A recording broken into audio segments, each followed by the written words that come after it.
This is September the 15th, and I'm in India at this time. The suffering, the persecution our people are going through, the church at large in Orissa is getting worse. As a matter of fact, just a few days ago, I thought things are calming down. Things are getting easier. But all of a sudden, it is like the next wave, just another storm. That is, a whole bunch of radicals, they're going around everywhere, burning down the houses of Christians everywhere.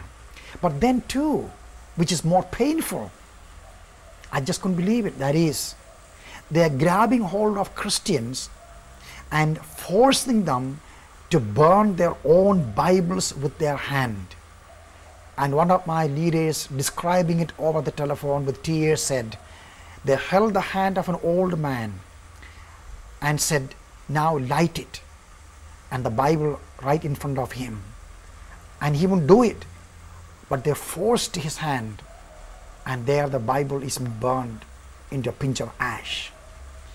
Then they are asking people to convert back to their old religions like Hinduism. If not, they are having to leave their community or face more persecution.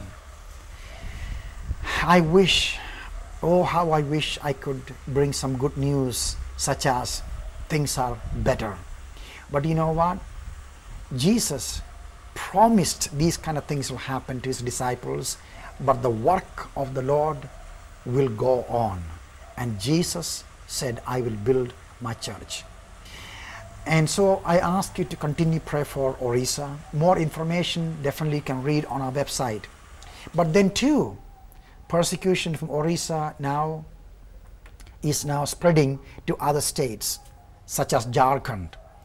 Just this morning I heard of a village where these radical fundamentalist anti-Christian sect came and said, everyone in this village who is a Christian must leave the community. We don't want you to live here. But if you choose to live here, you will have to go through our puja or ceremony of converting back to Hinduism. And then too, they must pay 50,000 rupees, which is over $1,000, to conduct the ceremony for them to convert back to their old religion or their beliefs. Can you just imagine this kind of demands put on simple, poor believers, those who got nothing in the world? Yet they are staying strong. Some are choosing to lose all and give up all for the sake of Christ.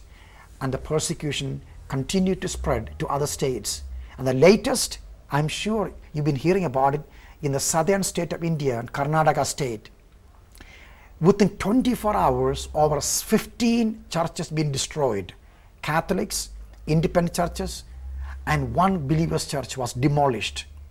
And it was very painful. As a matter of fact, it was yesterday night after 12 midnight, a whole bunch of people came and poured petrol and kerosene on this church and everywhere, and they lit it. And a whole bunch of people came from the neighborhood trying to put out the fire, but much of the church was destroyed. And then dozens of our church workers been beaten up. Just this Sunday, right after the worship, a whole bunch of people rushed into one of our church building and literally destroyed everything in the building, the windows, the doors, the Bibles, the whole thing, and people were abused. Well, people ask, what on earth is going on? This is a well-planned, carefully orchestrated attack on Christian community. And I don't think this is done by Hindu religious people as such. It is not done by the citizens of India as such. What do you mean by that? Well, I think this whole thing is done by a small group of fanatic fundamentalists in the name of religion that brings such a shame and bad image for this wonderful nation of India.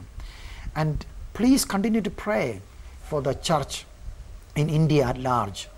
I do not know what the future holds, but it is not looking very bright. Oh no, it is looking bright in the sense Jesus is going to do his work and he's going to strengthen his people. history repeats.